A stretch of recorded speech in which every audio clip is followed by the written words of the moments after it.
short sleeve shirt. What did I just say? Oh, God, you can't do it.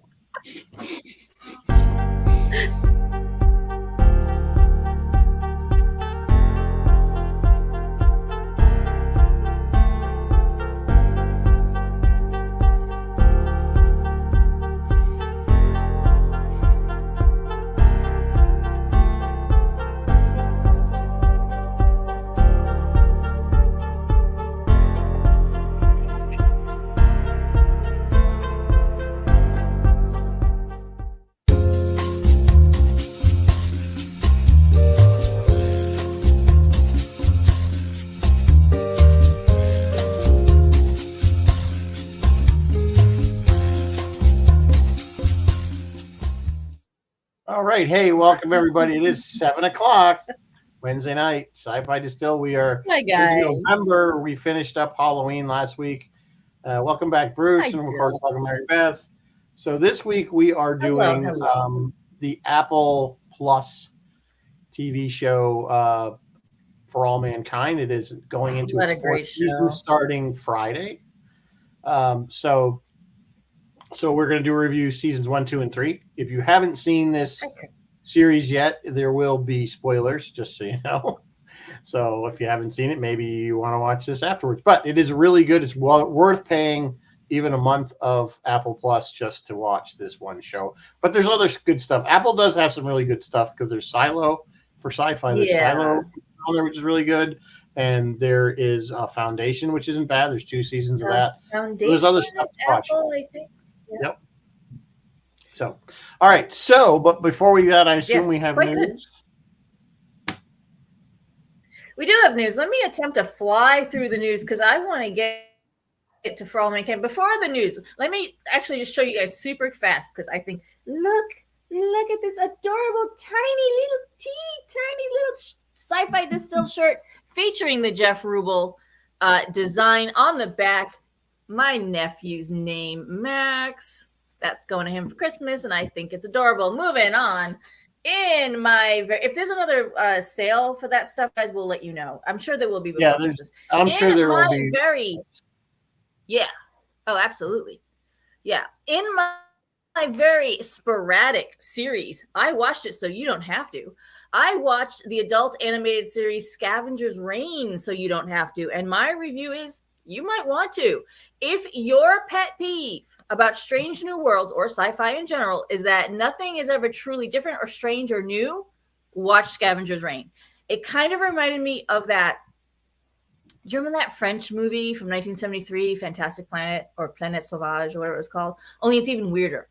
The writers and the creators have made a true new planet with a new ecosystem and new flora and new fauna, and it all is symbiotic and kind of works together, and it's weird and hard to understand and just absolutely bizarre. It is about human survival and focuses on humanity in truly bizarre circumstances. It has my recommendation. You might want to check it out. Back to stuff we know and love. With the writers' strike over, Ronald Moore, who we will be discussing tonight because he did this show too, Ronald Moore and Sam Esmail are back at work on a continuation, not a reboot, a continuation of the Battlestar Galactica TV series. Interestingly, there is also a movie in the works by Universal, and while a few script drafts have been greenlit, they are still looking for a director. Of those 2 projects, my money's on Ronald Moore and getting the TV show going. Also, with the writer's strike over, there is a new Blade film in the works for the MCU, looking to be the second R-rated MCU film after Deadpool. This project also has been plagued by rewrites and production issues, so don't look for it until 2025 or after. But they did go ahead and make the official announcement. Speaking of strikes, let's look at what the kids over at SAG-AFTRA are doing. Still nothing. They cannot come to terms with the studios, and they will not budge because the studios are pushing for unfettered access to and ownership of their likenesses in perpetuity. I'd fight back too. The recent proposal would have allowed the studios to use scans of the actors, even dead actors, without consent of them, their estate, or the guild. SAG-AFTRA wants the studios to pay the actors, well, they should, each time their likeness is used and to get consent before using it. This is not just to protect the big stars and the leads, but also to protect the background actors who get scanned and then digitally tinkered with. Actually, they get tinkered with the most. SAG-AFTRA says it is increasingly clear that their best interests are not being prioritized by the studios, especially when it comes to how their faces will be used to sell products. So as 2023 comes to a close, what do we have to look forward to in 2024? Well, I have a huge list of stuff in both the theaters and on TV, so strap in. Here we go. In the theaters in 2024, Kingdom of the Planet of the Apes. Argyle, a spy action comedy, which kind of looks funny. Night Swim, horror, looks boring.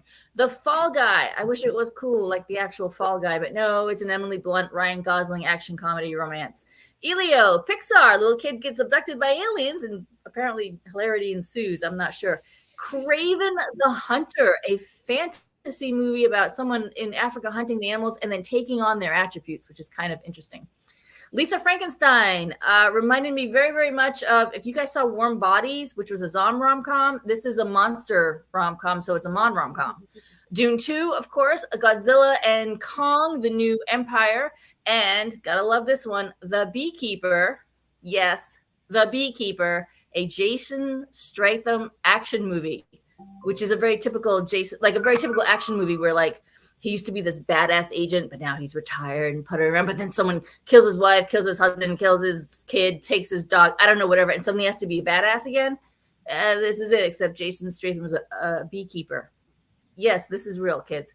Netflix. What's on TV, you ask? I will tell you. Netflix is holding its 3rd annual Geek Week, November 6th through 12th. So right now.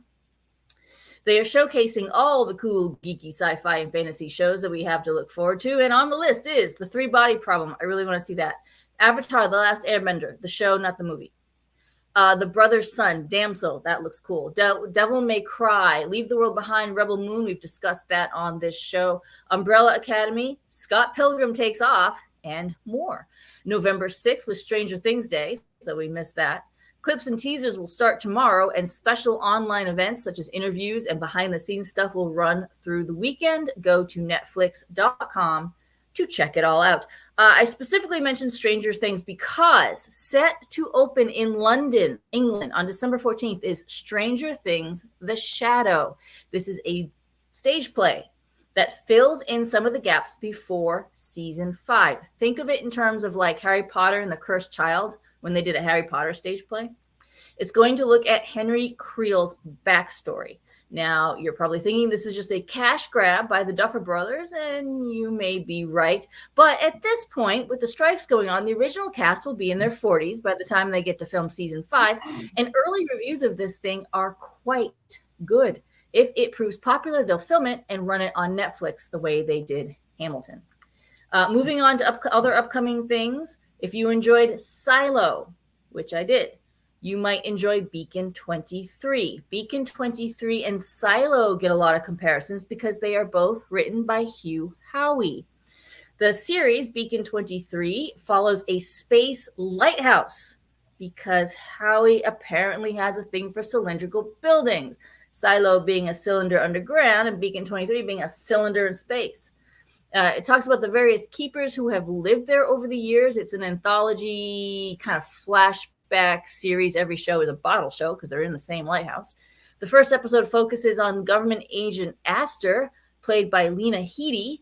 You know her best as Cersei Lannister from Game of Thrones. As her story weaves in and out of the other stories, it builds to a huge secret. And finally, tonight, I have 2 pieces of Star Trek news for you. Piece of Star Trek news number 1.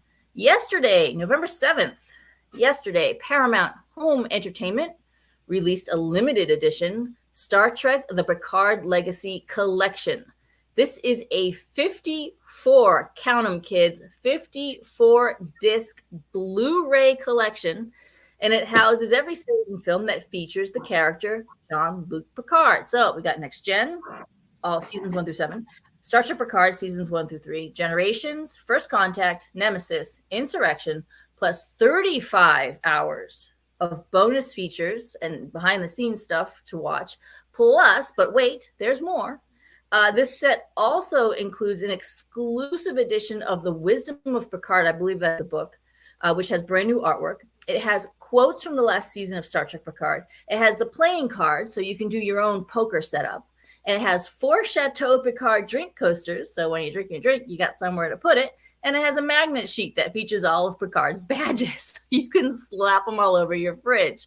This collection is available for pre-order now on Amazon and Walmart for $199.95 or at Best Buy for $229.99.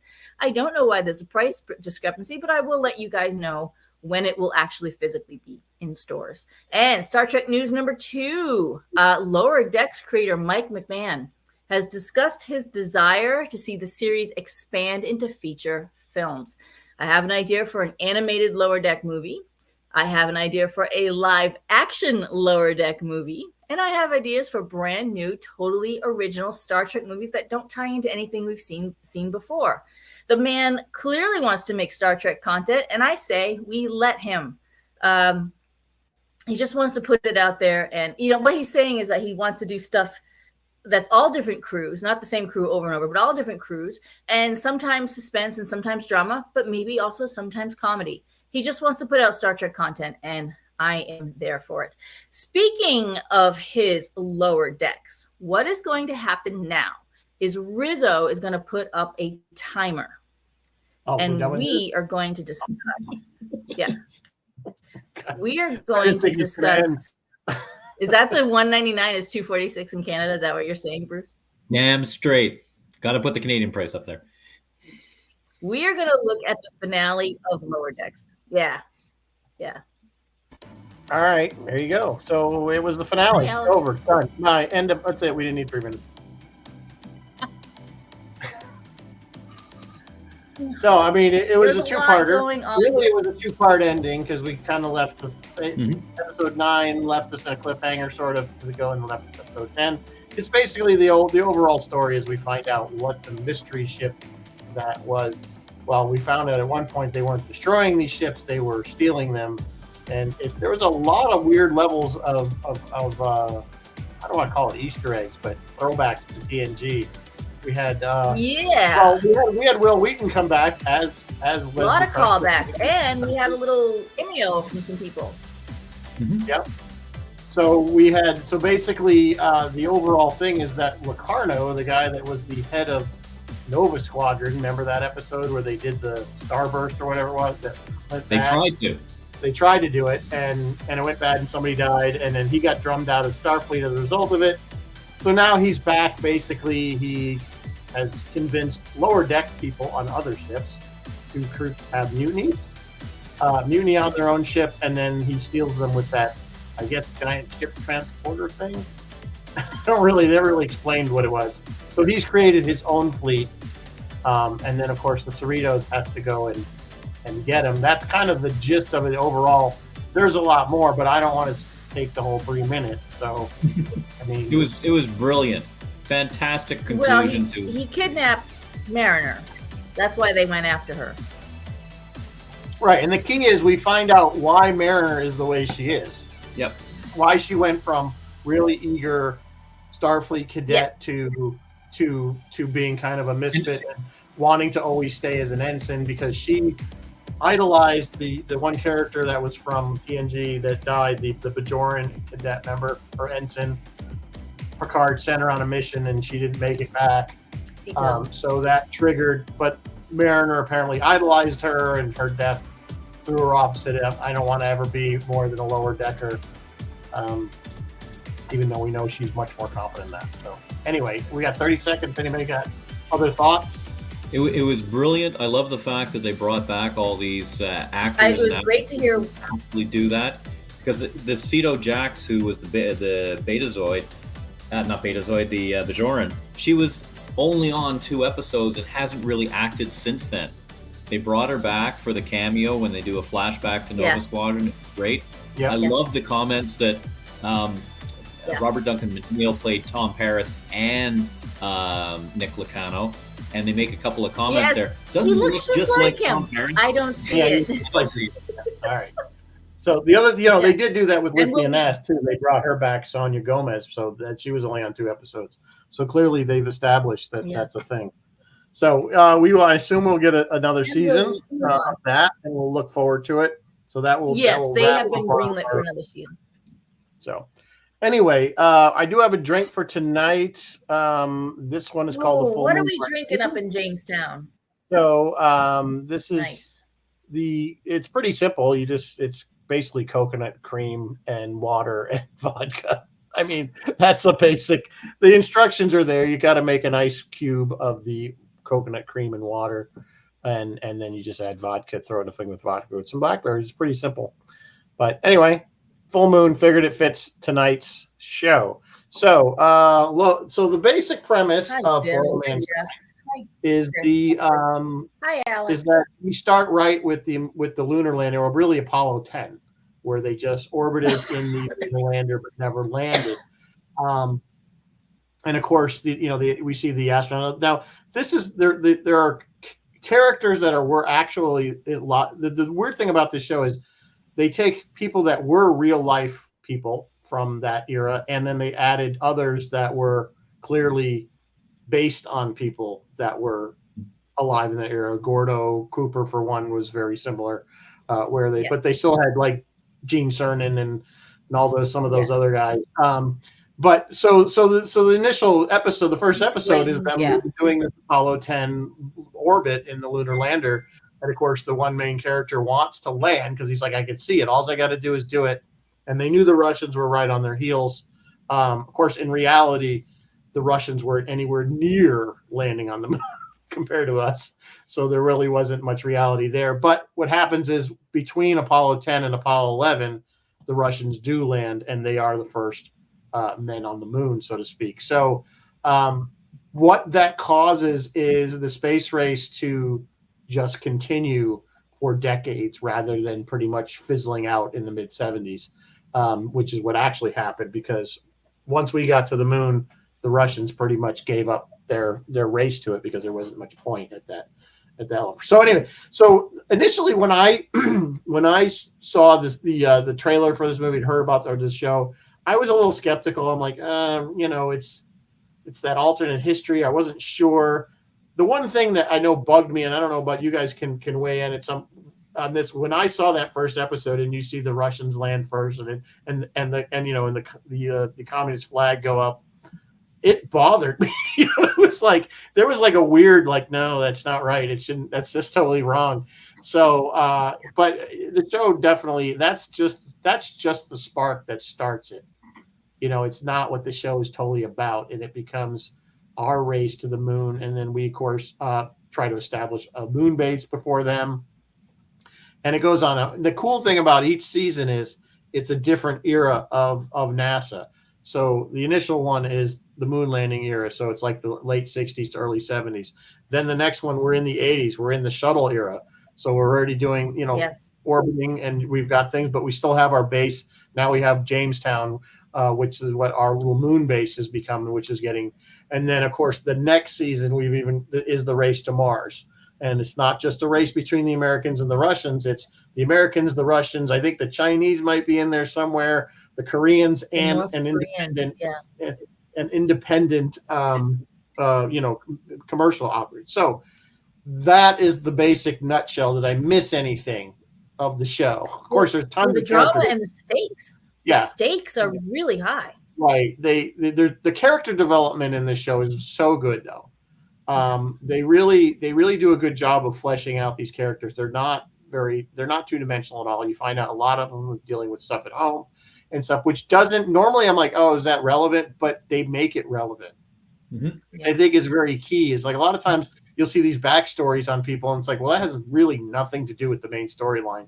Like what's going on in their personal life shouldn't make, But this one, it really does. It integrates some of the cool things, as like the Russians immediately had women in orbit and in space and as cosmonauts. Of course, the Americans didn't, but it kind of did drive in this show because of that. They kind of made the Americans force them to kind of, again, they were always keeping up with the Joneses sort of thing is what the Russians were doing. So things do come to a head on the moon. I don't want to get too much into details, of course, with the Russians and the Americans. I want to get into detail. I want to talk about the whole I will, Jamestown but I just crisis. initially. Like, that So was that's the whack. first, and that's the first season is the whole Jamestown, right? That's where we end, if I remember that right. still the first season? When Gordo and Tracy had to go outside No, and that was run? second season. That was the second season. But I want to talk about that.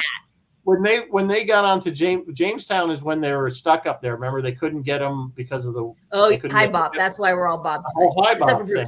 Right. So the joke was why me and Mary Beth are both Bob. Is these three astronauts are stuck in Jamestown, which is a very small module that they landed on the moon for them to live in a habitat. So it's not hugely, it's not a very palatial, and they're stuck up there for an inordinate amount of time because of delays with building spacecraft and whatever things that are going on, and they just can't get back there to get these guys. And it's not about, they had enough food and water apparently, but they were going crazy because they only had like 4 episodes of Bob Newhart Entertainment on VHS or something, or some kind of tape. So they got they were pumping up Bob Newhart to them.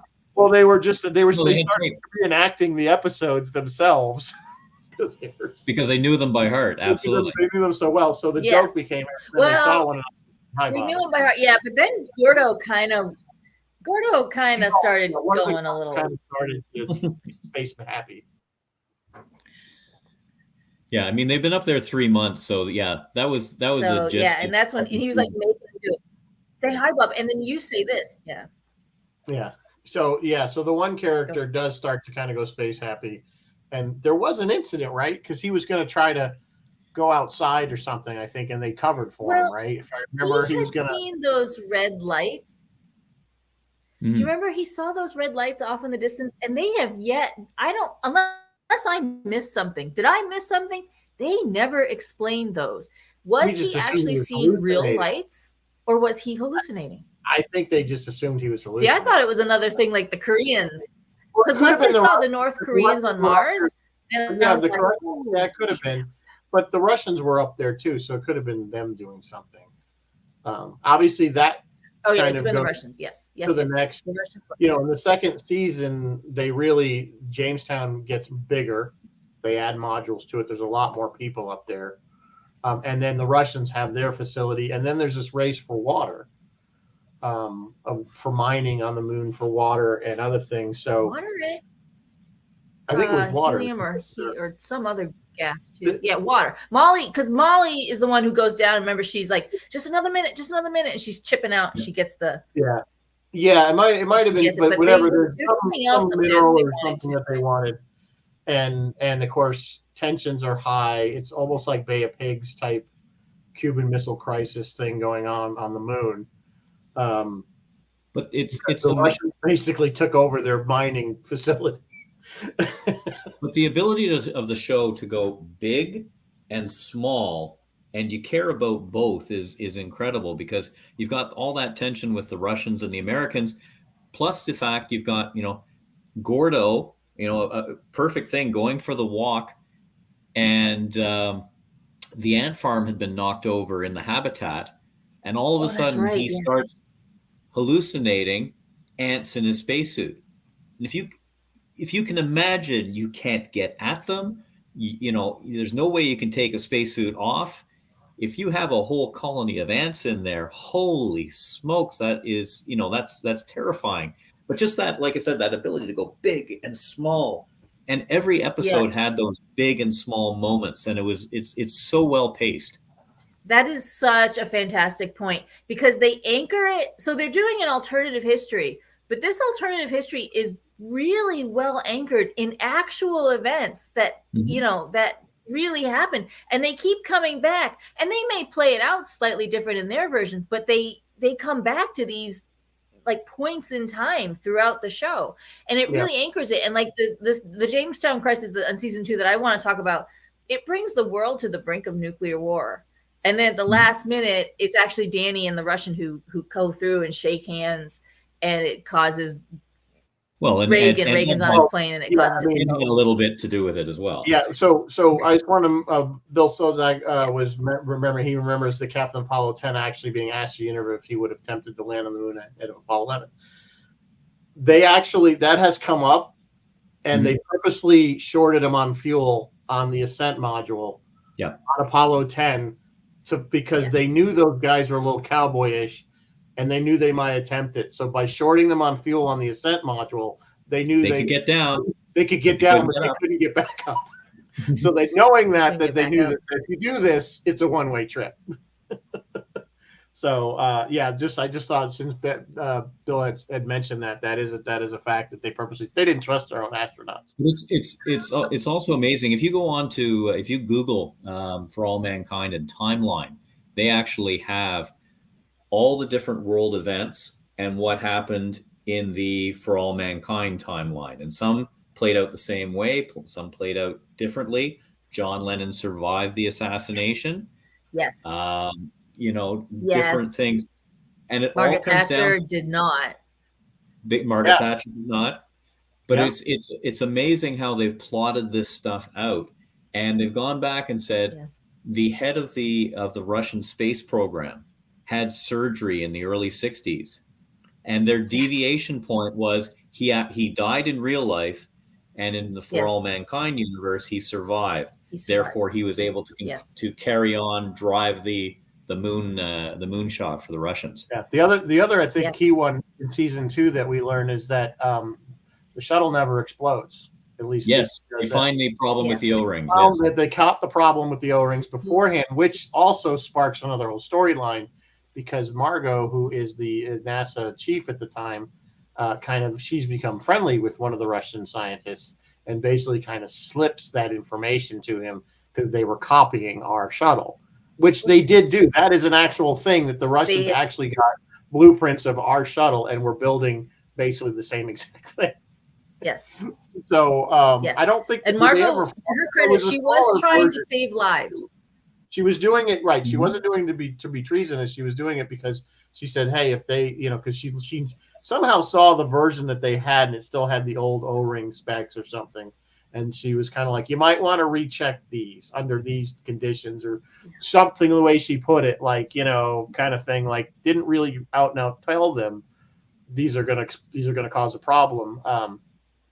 So the Challenger explosion never happened. So that, of course, changes things for the shuttle missions.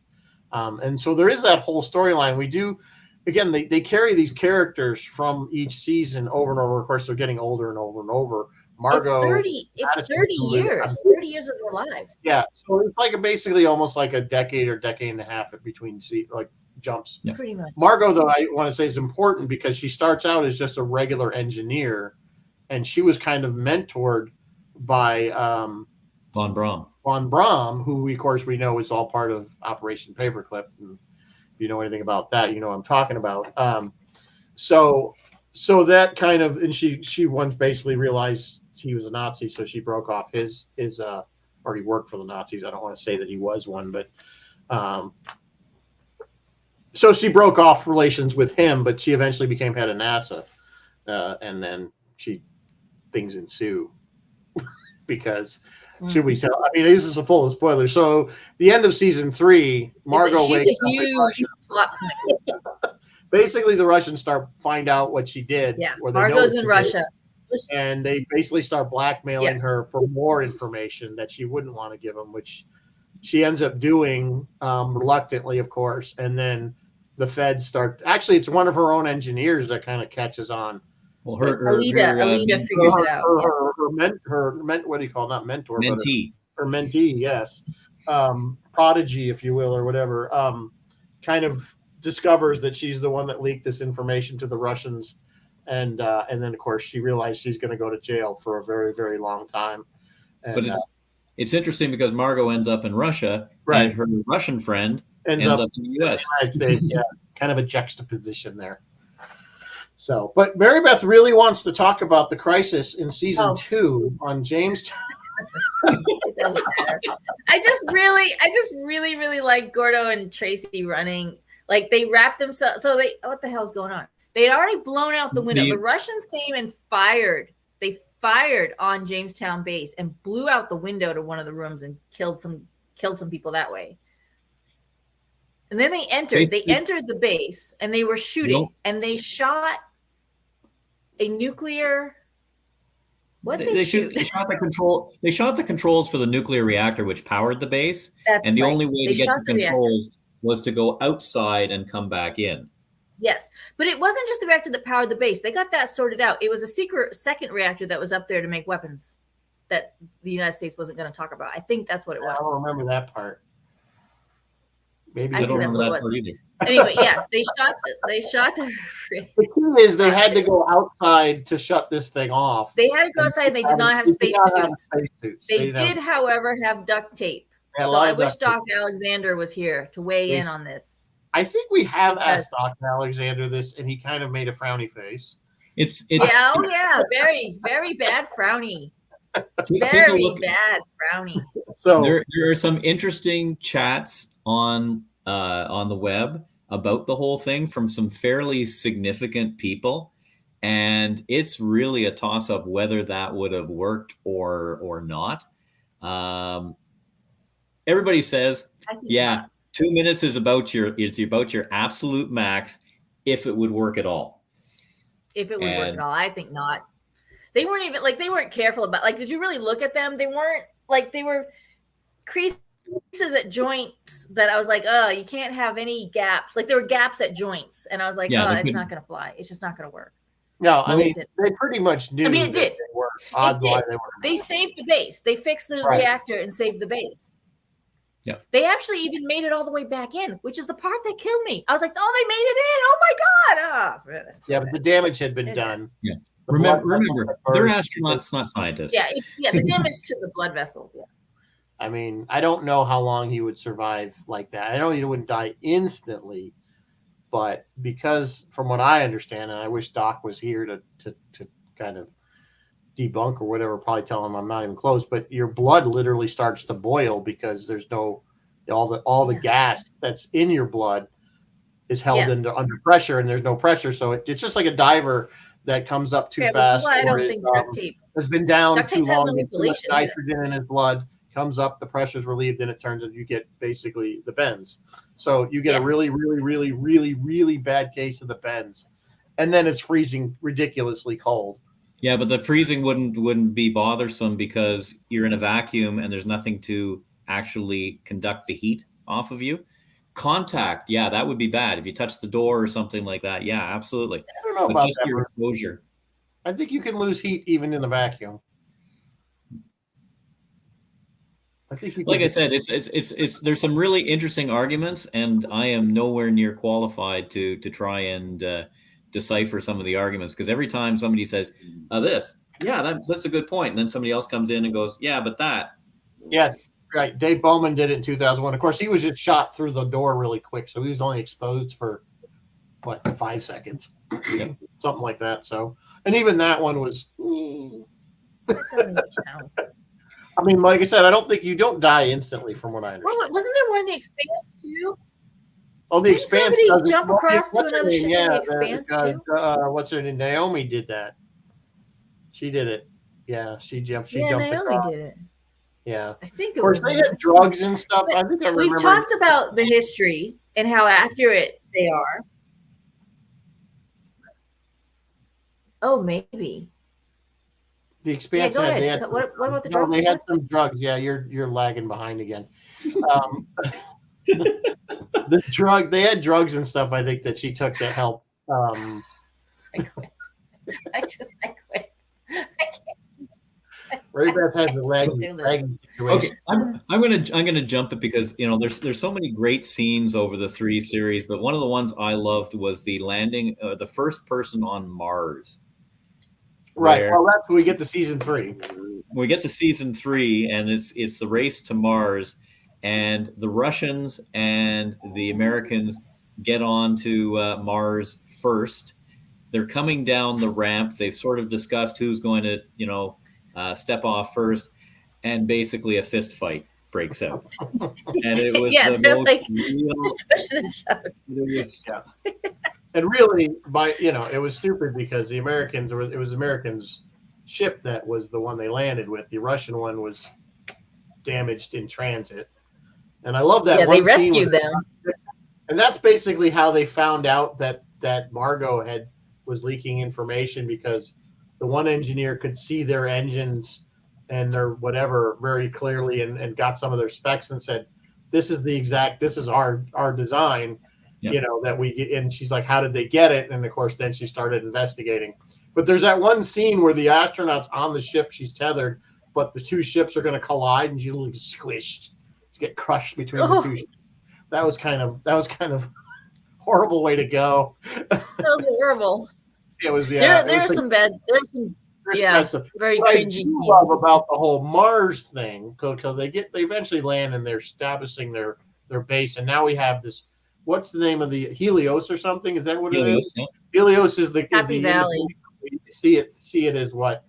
Pick one of these, Blue Origin or the other idiot there. Yeah. Helios is Blue Origin. It's basically like one of SpaceX. Or SpaceX that does their own thing, and then of course the Americans are having problems, and it's like we need help from them, and back and forth. But the best part is the Americans would have needed a part to fix the ship or was that after the earthquake thing and the whole collapse? They needed a part for something, a transmitter or something. They needed a part that they didn't have. And they knew that there was a North Korean capsule. Yeah, that was after the earthquake. Yeah. There's a North Korean capsule that had crashed nearby. It was like a day's journey by a probe. Yeah, a probe or something. So they decided it's got to have, because again, like most things in this world, Taiwan makes all the parts. So they knew it was probably compatible. It was the same part. So they go and get this thing, and lo and behold, it's not a probe. It's a capsule, and there's a guy living in it. The North Koreans actually were the first. The last survivor, yeah. They was sitting there alive and living in this thing for God knows how long. Probably. I didn't notice. Was he growing potatoes? No. I don't know how no room for potatoes. They did know what he was eating though. I don't remember what it was, because they kept showing him like. I remember he's eating the stuff out of the cans, and he kept throwing them down because the ship it was upside down or something, or on its side. It wasn't landed the way it should have. So it crashed and killed the rest of the crew. He was But I suspect that the Korean ship was probably not meant to ever leave. They just wanted to say they got there first, knowing North Korea and how they do. That they're not exactly the nicest country in the world. That's the impression I got. Maybe that's not accurate, but I got the impression that they just went and did it just to get there and didn't really think about bringing them back. That they were there first. Just to say they got there. Yeah, I first. had that impression too. So I don't know if that's. He had a weapon. He had a gun. Yeah. So they go, and of course they bring the guy back because they're not going to leave him there. But then they needed to exile. He was probably relieved. So he was probably like, "Ooh, a hot shower and food." But he wasn't very friendly at first, if I remember. He was kind of adversarial towards them. Yeah, he kind of wasn't, but in that situation, he was okay. He was not friendly until Ed spoke Korean to him. Then it was okay, right? Yeah. So some of the things I thought that were ridiculous, particularly in season 3, the fact that the one kid there, Danny Stevens, who's played by Casey Johnson, he's the son of Gordo and Tracy. Of Gordo and Tracy.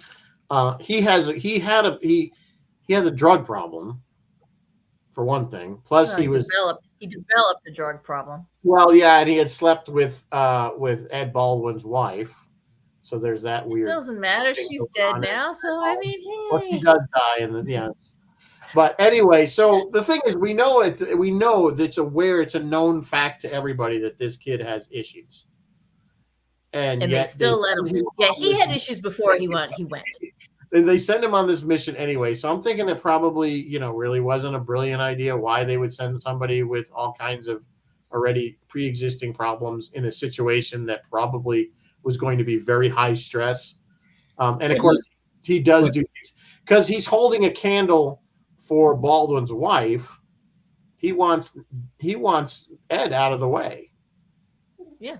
That's kind of why he didn't That's why he's like trying to kill him. Yeah, but I mean, you've got to look at this, and again, they take the long view on this show so often, and I mean, he did save the Space Hotel, which became the Helios's ship to go to He did Mars. save the Space Hotel. You know, yeah. and Ed has always had a thing for the hard luck cases. He got Gordo back to flying status, even though Gordo had True. obvious issues.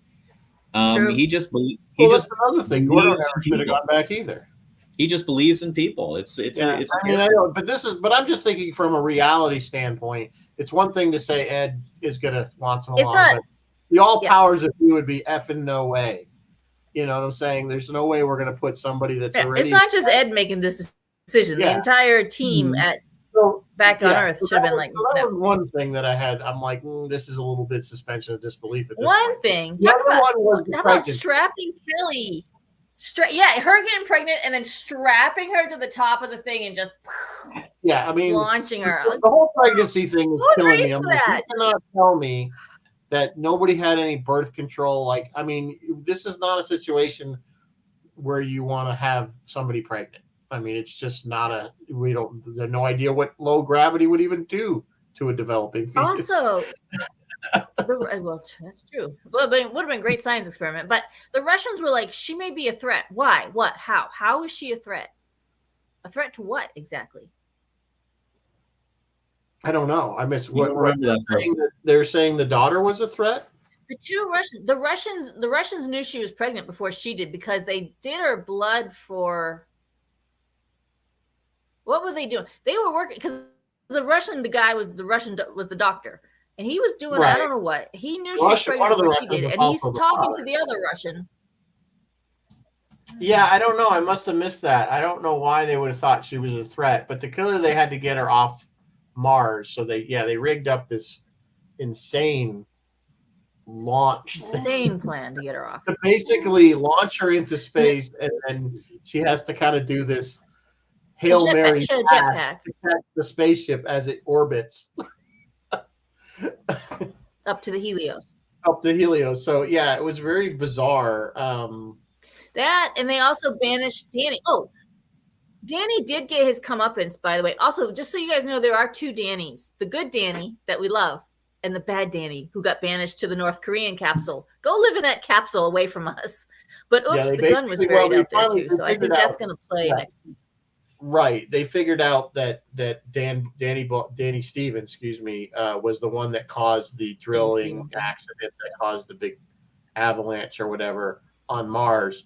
So they basically say, okay, and this is when Ed finally has had enough, and he's like, yeah, you're going to go live in the Korean spaceship by yourself. Yeah. It's like that's like space jail. The other Danny is space jail. The other Danny is Danielle Poole, and she is easily my favorite character on the show. I love her.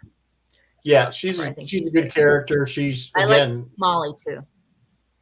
Yes, Molly was huge. Molly was huge. Molly and again, that was during that first season when they were basically coming up with this female astronaut corps. She was obviously, very key to that. And then she basically becomes she takes over for Ed for head astronaut, or I forgot what the actual position is. But she gets the one to decide who goes on the mission. And who doesn't. The director, flight director, not flight director, crew director, something like that. I don't know what exactly. Director of astronauts, I think it was. Yeah, so she basically did the flight rotation. Some of the cool things that we didn't mention was like how what was his name died, the real mission control. Oh, Deke Slayton. They decided to kill Deke on the moon. Deke Slayton, but the other one, is it Cernan? No. Gene.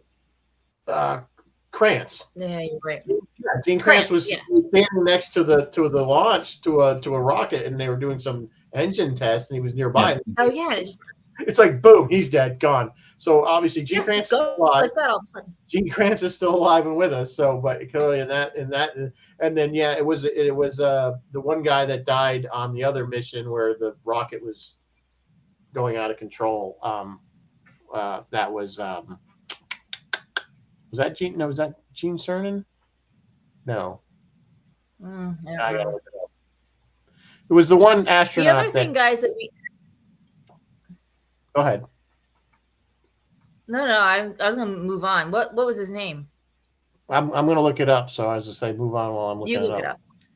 up. They had Sally Ride. Sally Ride was there when they were going to shoot down the Sea Dragon. Not the Sea Dragon, sorry.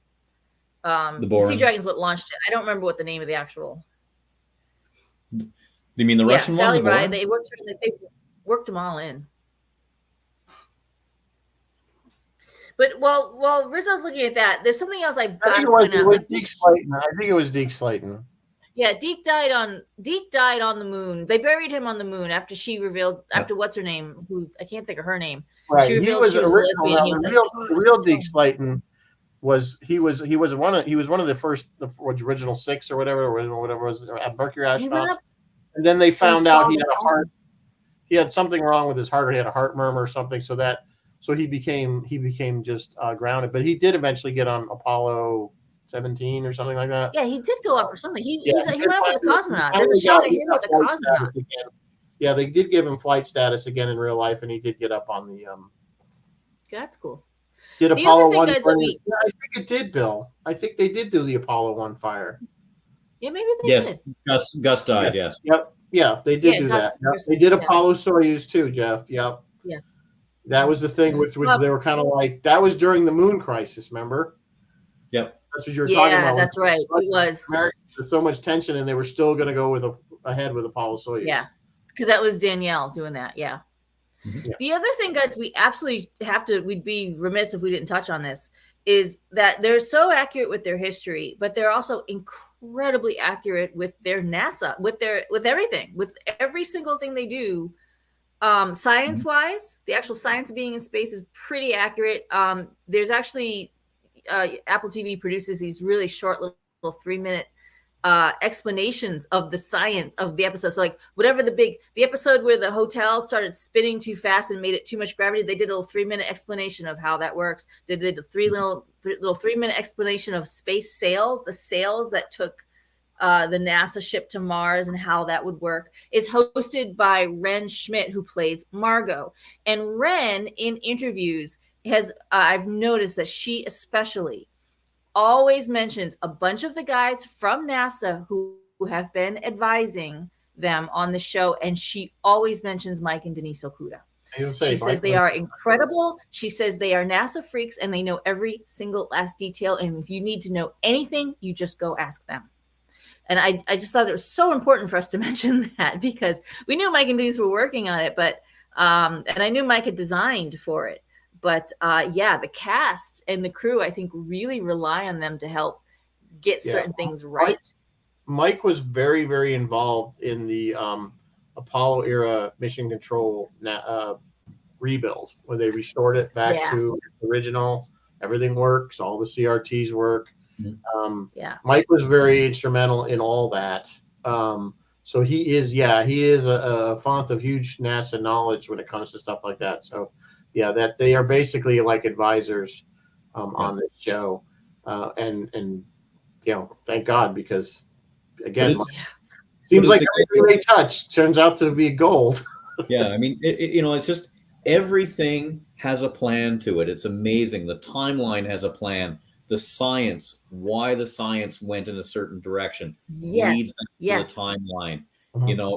What happened in politics, because who actually was president at the time, and it's important causes certain things to happen. Yes, it's important to note that the Soviet Union is now well into the 90s. It did not collapse in the late 80s like it did in real life, so we still have an active Soviet Union. I don't know how they explain that, because I think a lot of it collapsed because of they were broke. I mean, as a country, they were running out of money. We'll see where they take it. I'll be curious. One of the things was that they did develop nuclear fusion, which changed the economies, and that might have been it. Yeah, that would have done it, because they were spending. I mean, in real life, they were spending so much money on their war machine. Yeah.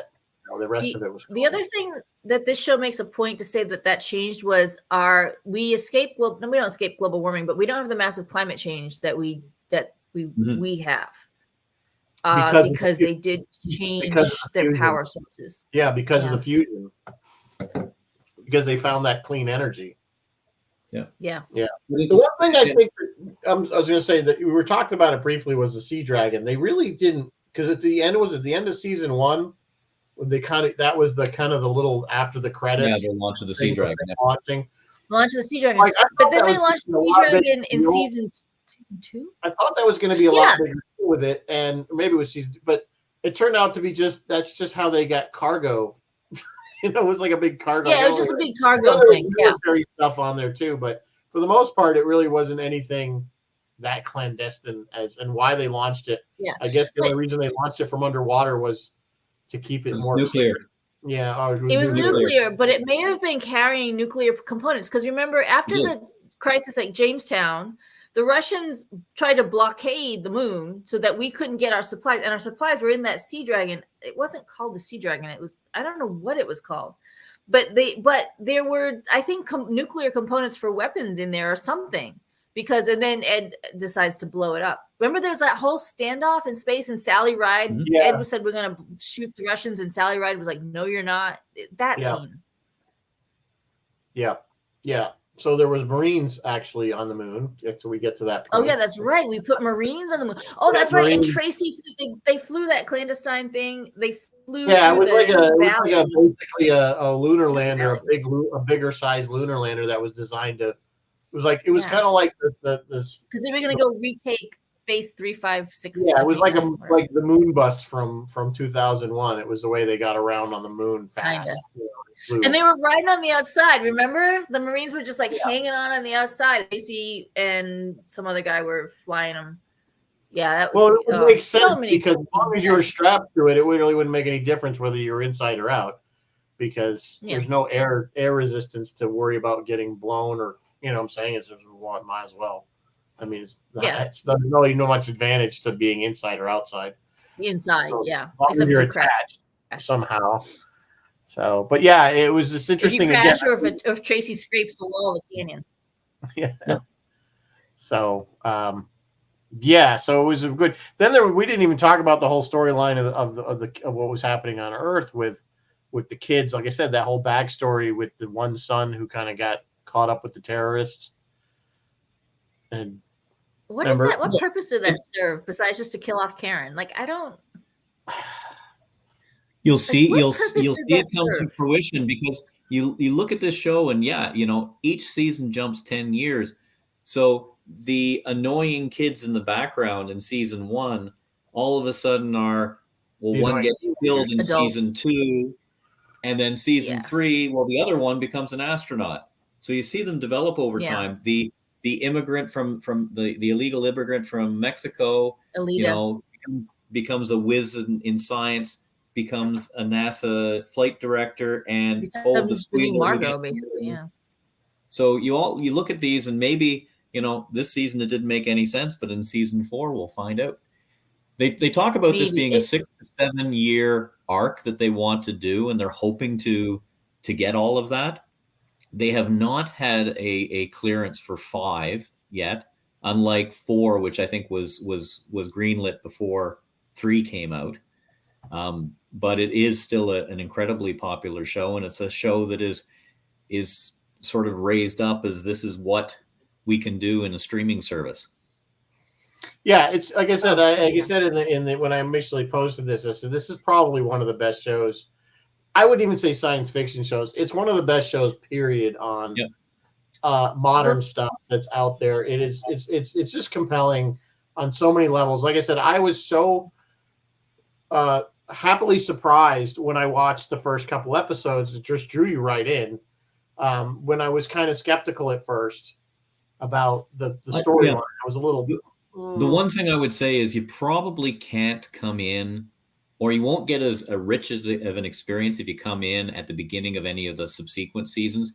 You really need to see it from the beginning and watch these characters grow to really understand them. And like you said, Bruce, this whole giant arc that they're building, and as much as we're kind of sick of story arcs, this is one that is necessary because of huge how one. This is massive. Yeah, I mean, it's almost like Babylon 5, where they did the 5 to 6 seasons, and that was the whole arc. Remember, that was the whole. They figured out where they were going from season 1. They knew where they were going to end up. So I think that's what this is. They know where they're going with it. Where it ends, who knows? Let's hope Apple's smart enough to keep this train running, because with competitiveness and streaming services, they really need to keep their, and I think, like I said, I think Apple has some good stuff. I think if you're going to Apple pay does for have good one, stuff. it's not a bad one to pay for. Yeah, we don't know where this will end, but I have got to point out that in my travels, as I got ready for this episode tonight, so many people, and I said this in my teaser that I put up 15 minutes before the show, so many people were like, oh, it's the Star Trek prequel that we never knew we needed. And it kind of is. It does actually follow a lot of Star Trek values. In the crisis, in the crutch of things, so we've got the Russians and the Americans and the Helios, the independents, kind of all fighting for things. But when there's a crisis, they come together and work it out. Ron Moore could have only learned this from his time on Star Trek. And so many people are like, this, we could easily see this development, this space race easily developing into, next thing you know, we've got the Enterprise and we've got, we're out there and we're doing stuff, or the Vulcans come like they do in the movie, the Vulcans come, or whatever. If he had just worked some eugenics into the 90s, it would have been the Star Trek prequel. Yeah, maybe. I mean, I'm not fully convinced, because I'm not sure I'm convinced there either. I find that there's a give and take to this show. I find that there's very much a give and take to this show. With women's rights, with gender equality, because of the Russian cosmonaut, female cosmonaut on the moon, America goes forward, passes the Equal Rights Amendment. There's a woman president in the 90s. Who's gay? But who's gay? Their acceptance of the the gay and lesbian societies a little bit. Yeah, that's still struggling. That actually is oddly behind. Remember, there's still, when we saw this last episode, it's still the 90s, so they were not that far. I think they were kind of on par with the 90s. You were starting to see some of that crack, people coming out, saying, that. So I think I bet you by the time we see this season, we'll be more on par with that politically, as far as where we're at. I think it would be too easy to dogs, because I suppose that's true.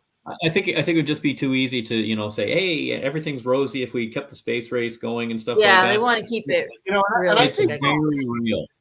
You look at though, in reality though, we're talking about the Russians and the Americans, of course, with all the tensions that we've had over the years, we still had a very good relationship with them. Look at it, for the longest time in the shuttle program, we were sending them, we were paying. But we were sending our astronauts to Kazakhstan to be launched to the International Space Station.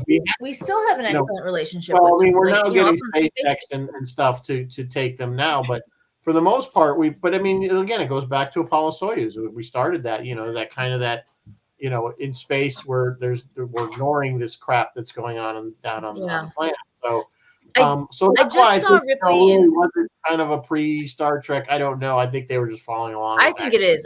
So many people are saying it's the Star Trek prequel, and I buy into it. I think it is.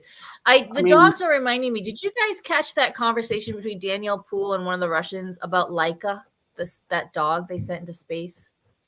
Oh, the one that it's just one of these little moments in this show that the writing is just fantastic. It was just so fantastic. It really kind of reframed the whole Laika thing for me, because I just was on, oh my God, that poor dog. Right. And Danielle was like, she did her job. She did her job. I was like, oh my God. It's just so many moments. And just the development of the character and the depth of the character and the depth of the writing on the show. It's just phenomenal. Absolutely phenomenal. No, and the balance of it, because every episode has a lot of talking, and some people might get turned off by all the talking that happens. But there's always a physical scene or issue that has to be resolved, and it's such a perfect balance, But they do the tension very well when they do have these action scenes, if you want to call them. The tension is done so well that you are on the kind of like, oh my God, what's going to happen? Oh God, yeah. That crisis at Jamestown, I was holding my breath. It's not where you think. They do tend to not trick you, but give you that twist that you didn't see that coming. I think even if you watch the first episode, even if you know what the show's about, you sit there and you're going along and going, Yeah, okay, it's the moon landing. Da, da, da, da, da, da, da, da. And the reveal of, red moon, Soviets land on the moon. Yeah, Mike, you said it gut punches you. You sort of go, hold on a second. That's not right. And it's what they continuously do. There's the scene where there is a major accident with the women astronauts. You have no clue who the heck has been killed. And, and it's a reveal, just like in real life, something's happened. Who's it affected? And you find out, and it's done so well. Yep. Yep. Well, it is 8:00, Yep. and I think we covered this show pretty well. Just so we can cover, what does Roy? Sorry, Roy. Bruce. I don't know what you have. I don't know what you got going on the rest of the week, Bruce. Really not interested at this point. Roy thanks. is going to be talking to I got my his COVID friend- shot coming up. Well, we all have Shatner coming up, so I guess that counts. Yeah. Roy will be talking to his friend Jeffrey Morris about his new piece, Persephone. And Phil is actually, his Thursdays are preempted until December by the students of the university where his radio station is. Who would have thought the kids would want to be on the air, but they do. So he is preempted. He still has Friday Night Freeform, so he'll still be doing stuff for that. Are we off next week, Rizzo? Are you actually in Ticonderoga on? Yeah, I am. So we're probably, that's right. I forgot about that. You're right. Probably off, unless you want to broadcast from Ticonderoga. Yeah, I'm going up because we have lots of lighting and stuff to do. We're getting the new auxiliary control up and running, and some other fun stuff. So if you're coming up for Shatner, you're going to see that. So yeah, I'll be up there a day or a few days early to work on that. So yeah, so no show next week. See you on Thursday. Yeah. Bruce, when are you getting there? Late Thursday. Late Thursday. Okay. So hopefully everybody watching will see some of you up there. Chris says, see you in, I think he means Thai. Oh, you're going to be on, wow. Bill Sotak will be there. Excellent, excellent. Can't wait to see all of you guys. Yep. So until then, or until 2 weeks from tonight when we're back, we will have a live long and prosper. What else can I say? Good night, folks. Thanks, Bruce. Thanks, Mary Beth, once again. This show, it's so awesome. Yeah, go watch it. Good night. Yes, watch the show.